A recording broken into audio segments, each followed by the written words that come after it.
여러분, 요즘 살면서 이런 기분 드신 적 없으신가요? 나는 진심으로 대했는데 왜 돌아오는 건 상처뿐일까? 나이가 드니 이제는 정말 믿을 사람 하나 없구나. 우리는 지금까지 정약용 선생의 업적과 가족사를 살펴보았습니다. 그런데 말입니다. 오늘날 왜 수많은 현대인이 정약용이라는 이름 석재 이토록 열광할까요? 그건 바로 선생이 18년이라는 긴 유배 생활 동안 사람에게 상처받지 않고 품격 있게 나이 드는 법을 몸소 증명했기 때문입니다. 오늘은 선생이 유배지에서 피눈물로 써 내려간 인생의 풍파를 이겨내는 가장 현실적인 지혜들을 모아보았습니다. 반갑습니다. 역사의 숨은 지혜를 찾아드리는 역사의 인물, 여긴입니다. 정약용 선생이 유배에서 돌아와 고향집의 이름을 여유당이라 지은 이유를 아시나요? 요즘 말로 하면 여유 있게 살자는 뜻 같지만 사실은 정반대입니다.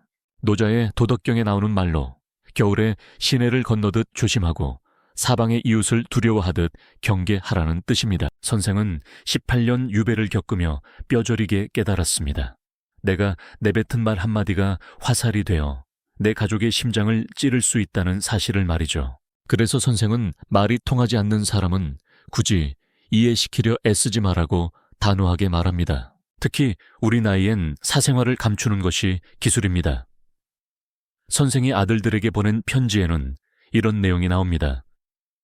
자랑은 입을 떠나는 순간 적을 만들고 한탄은 입을 떠나는 순간 무시를 당한다. 자식이 잘 됐다고 너무 떠들지 마십시오. 축하 뒤에는 질투가 숨어 있습니다. 반대로 자식이 힘들다고 여기저기 하소연하지 마십시오. 동정하는 척하지만 뒤에선 당신의 교육을 비웃을지 모릅니다. 침묵은 단순히 입을 닫는 것이 아니라 나의 귀한 에너지를 밖으로 새나가지 않게 꽉 잠그는 가장 강력한 방어막입니다. 선생은 사람을 읽는 법에 대해서도 아주 날카로운 기준을 가졌습니다.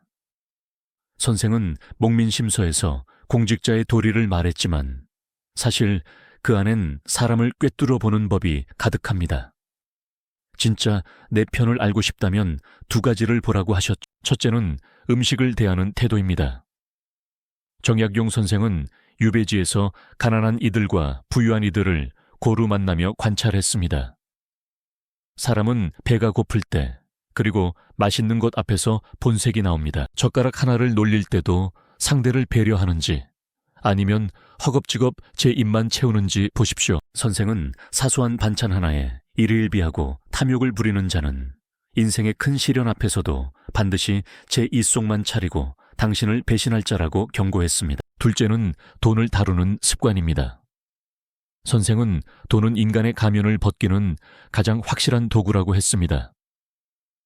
빌릴 때는 간이라도 빼줄 것처럼 굴다가 갚을 때는 병든 닭처럼 구는 사람을 멀리 하십시오. 돈을 쓸 때 그 사람이 어디에 가치를 두는지 보십시오. 자신을 위해선 수백금을 쓰면서도 타인을 위해 밥 한 끼 사는데 인색한 자는 마음의 그릇이 딱 거기까지인 사람입니다. 그런 이와 인생의 막바지까지 동행하는 것만큼 위험한 일은 없습니다. 다산 선생의 삶을 통틀어 가장 위대한 깨달음은 바로 자립이었습니다.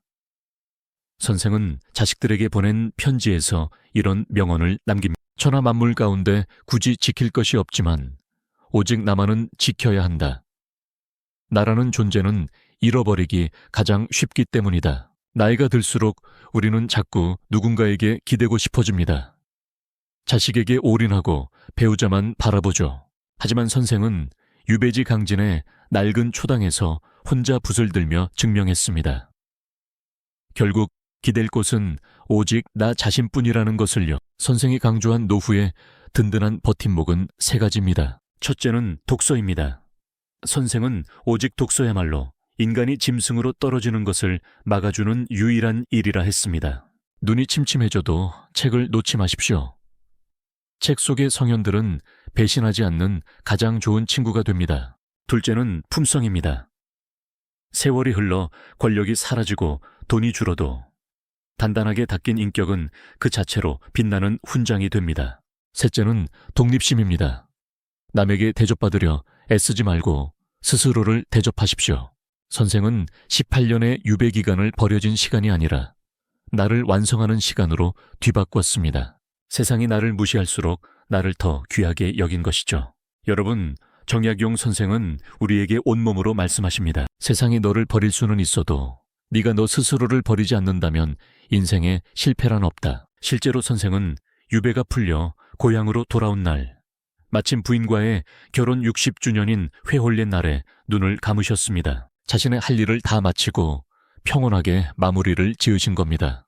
지금 누군가에게 상처받아 잠 못 이루고 계시나요? 혹은 나이 들어가는 내 모습이 초라해 보이시나요? 그렇다면 다산 선생이 강진의 시린 바닷바람 속에서 스스로를 다독였던 그 날카로운 조언들을 지팡이 삼아 다시 일어서십시오. 남을 바꾸려 애쓰기보다 내 안의 평온을 찾고 나를 더 귀하게 가꾸십시오. 그것이 정약용 선생이 수백 년을 건너 우리에게 전하는 진짜 지혜입니다. 지금까지 역사의 인물 여긴이었습니다. 구독과 좋아요로 복받아 가시고 오늘도 품격 있는 하루 되십시오. 시청해 주셔서